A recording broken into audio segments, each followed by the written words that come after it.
Dikatakan rumah tu Fakri Putra. Bismillahirrahmanirrahim. Assalamualaikum dan selamat sejahtera.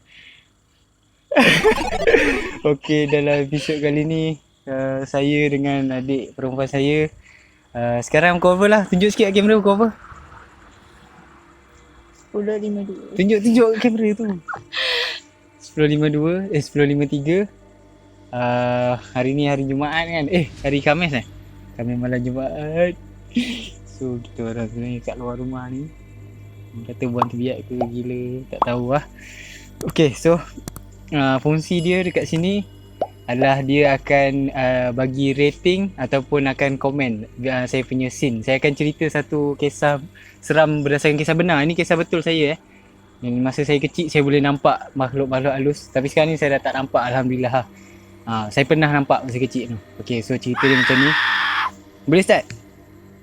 Okay, cerita dia macam ni.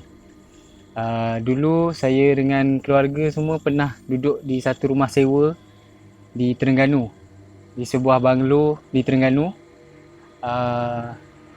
Rumah banglo tu sangat besar dan menyeramkan. Dan macam mana cerita? Okay, dia masa tu tahun 2004 ke 2003 macam tu.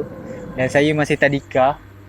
Okay, dan pada masa tu saya ingat lagi first cerita ataupun scene yang berlaku dalam kejadian macam mana nak cakap first scene lah.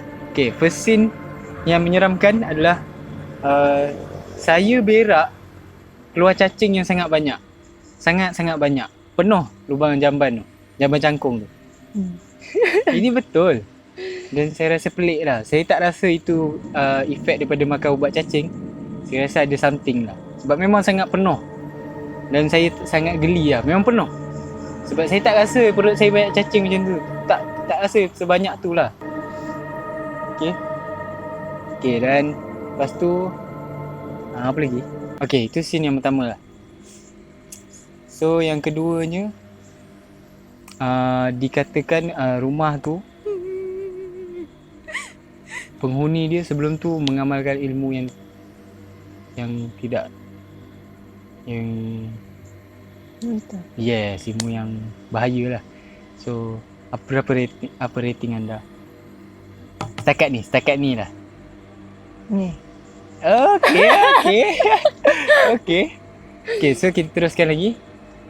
So rumah tu ada beberapa siri gangguan lah yang terjadi. Okay, yang mula-mula sekali antaranya Umi saya dia mendengar satu bunyi mengilai. Dan bunyi mengilai tu dia ingatkan tu kakak sulung saya tengah dia mengilai. Rupa-rupanya bukan. Seram tak? Okay. Lepas tu itu satu. Second incident is abang saya dia pergi tandas dan dia ditolak oleh sesuatu, dan beberapa hari lepas tu ada kesan cakar di belakang dia dekat tempat yang dia kena tolak tu. So itu lagi satu lah. Seram. Okay. Lepas tu disebabkan kejadian macam tu berlaku, ayah saya pun belalah ikan puyuh satu besen tau. Dia letak kat depan rumah. Dan nak tahu apa jadi dengan ikan puyuh tu semua, tak sampai, saya rasa keesokan harinya ada tapak kaki menghala ke besen tu, dan sepanjang tapak kaki tu ada tulang-tulang ikan puyuh. Maksudnya benda tu dia dah makan semua ikan puyuh yang kononnya dapat menjaga rumah kita daripada makhluk halus. Seram. Dan belakang rumah banglo tu ada sepohon pokok betik. Betul? Dan ada parit yang bau yang sangat busuk lah. Dan tak tahu memang parit memang busuk, tapi jangan tutup mic. Tapi mungkin disebabkan benda tu dia tambah busuk. Okay, seterusnya Umi dan Baba juga turut diganggu, di mana duit mereka kedua-duanya hilang, tapi tak hilang semua, hilang sikit je. Maksudnya hilang separuh macam tu lah. Hilang 3/4 macam tu. Banyak lah juga kan. Tapi dia masih tinggalkan. So itu bukan kerja manusia. So itu meningkatkan lagi spekulasi ada makhluk yang kita orang Melayu ni panggil sebagai toyol lah.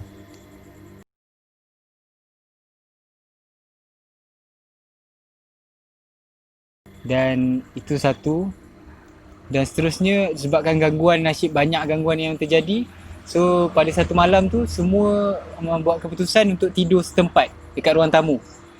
So tidurlah kami anak beranak di ruang tamu. Dan pada malam tu juga saya masih ingat dengan jelas, tengah semua tidur tu, saya tengok ke kipas besar kat atas. Saya nampak ada something yang satu lembaga berkain putih yang terbang mengelilingi kipas tu, berpusing-pusing macam kipas tu. Dan saya mengejut ayah saya untuk melihat di atas, tapi ayah saya kata tidur je, tidur, jangan takut. Dan saya kejut-kejut juga sampailah saya tertidur. Seram tak? Seram kan? Dan seram pun gelak.